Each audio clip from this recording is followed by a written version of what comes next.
adalah Ibu mencabut surat damai dan disebut tidak membaca isi surat sama sekali. Bisa diceritakan Bu, memang ada tekanankah di balik surat damai ini? Ya, kemarin tuh tidak ada yang menekan dan tidak ada yang memaksa saya. Oke. Ya, namun di balik itu semua batin saya yang tertekan. Oke. Kuasa hukum Ibu Supriyani, Mas Andre, apa kemudian langkah hukum selanjutnya setelah somasi dari Bupati ini? Iya, somasi itu memang kami terima kemarin ya. Ini juga menurut sesuatu yang tidak berdasar karena kan mereka mempermasalahkan pencabutan itu ya, pencabutan kesepakatan damai. Jadi Ibu Supriyani memang pada saat itu merasakan kondisi yang tertekan ya dan terpaksa karena memang pada saat itu banyak pejabat-pejabat yang hadir dan kesemuanya itu sepertinya mengarahkan supaya Ibu Supriyani berdamai dan menghentikan semua proses hukum yang sementara berjalan. Nah sementara kan ini Ibu Supriyani kita sementara proses persidangan untuk membuktikan Ibu Supriyani tidak bersalah, kemudian juga kita lagi di proses laporan kode etik pelanggaran ya, baik itu di kejaksaan maupun di kepolisian, sehingga sebenarnya upaya-upaya damai yang dilakukan kemarin itu kalau menurut kami sih lebih kepada sesuatu yang sangat merugikan Ibu Supriyani, seperti itu. Oke.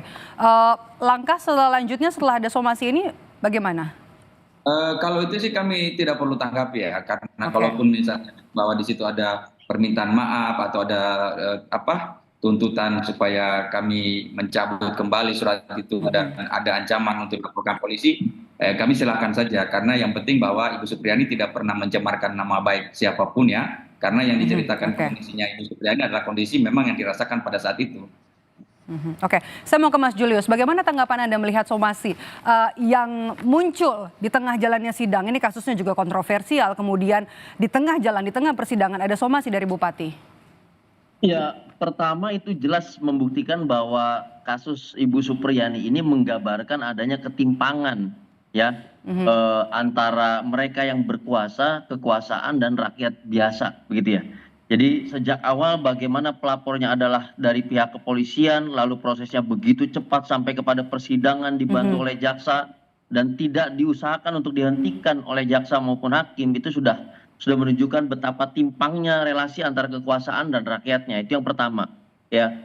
Yang kedua adalah tadi saya mau merespon meskipun Ibu Supriyani mengatakan tidak ada satupun yang menekan secara personal, tidak ada satupun yang mengintimidasi, tapi gambaran itu hadir ya seperti poin pertama yang saya jelaskan ketika dalam pertemuan itu dihadiri pihak-pihak kekuasaan gitu ya, struktur negara di situ, lalu ada Ibu Supriyani seorang warga negara biasa mungkin dengan pendampingnya dan isinya adalah untuk mencapai satu kesepakatan. Bagaimana bisa mencapai kesepakatan dalam satu posisi yang timpang, ini saja sudah tidak rasional.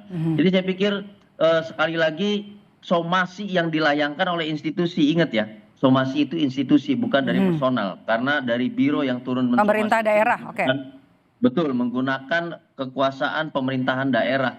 Itu sudah menjadi bukti kali kedua bahwa dalam kasus Supriyani ketimpangan struktural antara rakyat biasa dengan negara yang kemudian menunggangi proses hukum itu kental sekali. Jadi saya pikir saya mengatakan bahwa ini bukan lagi kita bicara bagaimana perdamaiannya, bagaimana proses sidangnya. Kalau tadi Bung Andre mengatakan kita jalani persidangan, betul itu secara normatif. Tapi ketika ketimpangan struktural ini telah menunggangi proses hukum, saya pikir dengan segala cara apapun kekuasaan tertinggi presiden harus mengatakan proses hukum harus dihentikan. Atas nama apa? Atas nama kesetaraan dan atas nama perlindungan terhadap guru dan juga perempuan. Tapi Anda melihat dari awal kasus ini memang layak naik ke pengadilan? Kalau menurut saya jelas tidak. Pertama begini, saya mau lihat begini. Dalam kasus-kasus yang sifatnya dugaan kekerasan antara guru dan juga kepada murid, yang pertama kali dikedepankan itu tidak boleh keterangan. gitu ya. Karena keterangan dari saksi, keterangan dari para pihak yang terlibat itu dapat dipengaruhi oleh faktor apapun. Terlebih lagi keterangannya dari orang yang berkepentingan, terlapor ataupun pelapor. Satu-satunya bukti yang bisa didorong untuk dilihat secara objektif adalah scientific evidences. Nah, alat-alat bukti saintifik ini dari awal tidak terlihat gitu. Oleh karena itu kalau saya perhatikan kemarin ada dokter forensik mengatakan bahwa secara saintifik luka dengan model sedemikian bisa saja dengan alat yang lain, dengan metode pendekatan tindakan yang lain bisa terjadi gesekan, bukan pukulan dan segala macam. Artinya kan ini scientific evidences yang tidak dipertimbangkan di awal sampai harus diperiksa pada saat persidangan. Jadi di situ letak banyak terletak. Baik, oke. Kalau dalam bahasa pembuktian adalah dia tidak mampu mencapai standar beyond reasonable doubt sehingga pembuktian harus maksimal gitu. Nah, termasuk juga bukti-bukti yang sudah terbukti ya di muka sidang soal pernyataan dari keterangan dari ahli forensik soal luka ternyata bukan karena luka bekas pukulan sapu. Betul